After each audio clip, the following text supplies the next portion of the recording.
बिहार में बीजेपी का प्लान हुआ फेल। 2024 में बीजेपी की मुश्किल बढ़ाएगा बिहार। बीजेपी के साथ नहीं होगा कोई भी सहयोगी दल।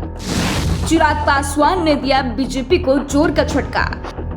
नीतीश को चुनौती देने की बीजेपी की कोशिश फेल होती दिख रही है। बीजेपी नीतीश की घेराबंदी में जुटी है, नीतीश को कमजोर करने की रणनीति बना रही है, महागठबंधन से आगे निकलने का प्लान तैयार कर रही है, लेकिन उसका प्लान बनने से पहले ही बिखरता दिख रहा है। पार्टी बिहार में एनडीए को मजबूत बनाने की कोशिश कर रही है, लेकिन बिहार में एनडीए दिख नहीं रहा है। बीजेपी के साथ कोई भी दल खड़ा नहीं दिख रहा है।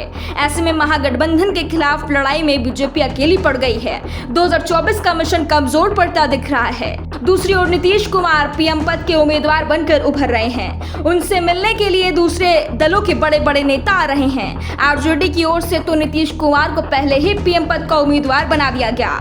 नीतीश के संपर्क में तेलंगाना के सीएम केसीआर हैं, तो बंगाल के सीएम ममता बनर्जी भी हैं। उड़ीसा के सीएम नवीन पटनायक के नीतीश के अच्छे संबंध हैं। टीडीपी चीफ चंद्रबाबू नायडू से भी उनकी बातचीत चलती रहती है। साफ है, अगर बिहार में नीतीश कुमार के पीएम बनने के नाम पर वोट पड़े तो बीजेपी के लिए यहाँ खाता खोलना भी मुश्किल हो जाएगा। नीतीश कुमार बीजेपी के लिए बिहार में बड़ी चुनौती बन गए हैं। नीतीश ने बीजेपी का साथ छोड़ा तो बिहार में बीजेपी कहीं की नहीं दिख रही है। कोई दल उनके साथ नहीं दिख रहा।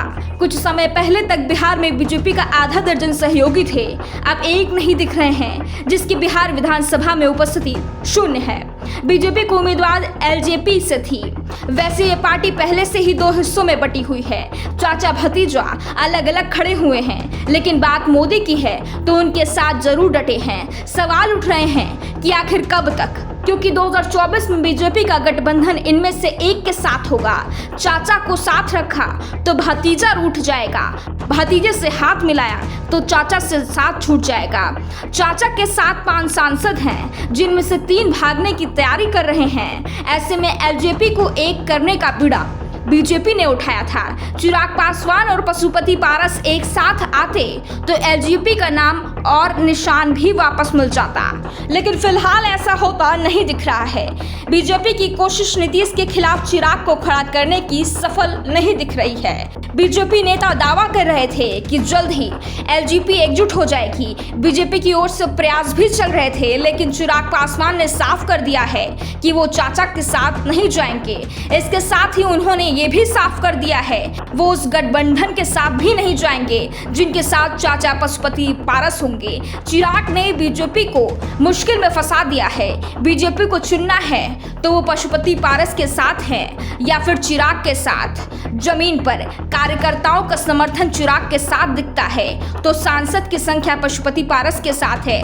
चिराग के ऐलान से बिहार में बीजेपी फंस गई है। बिहार में पासवान समुदाय पर बीजेपी की नजर है, जिस पर अभी तक एलजेपी की मजबूत पकड़ रहती थी, लेकिन एलजेपी में बंटवारे के बाद ये समुदाय भी बढ़ सकता है। बिहार में पासवान समाज की आबादी 5% बताई जाती है। वैसे आबादी हकीकत में कितनी है नीतीश कुमार जल्द ही से बता देंगे, क्योंकि वे बिहार में अब जातिगत जनगणना करा रहे हैं। ऐसे में पासवान समुदाय ही नहीं, किस जाति की कितनी आबादी है ये साफ हो जाएगा।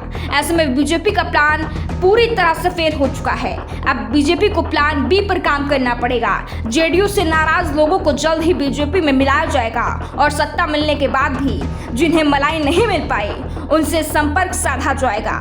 लेकिन क्या बीजेपी का प्लान सफल हो पाएगा?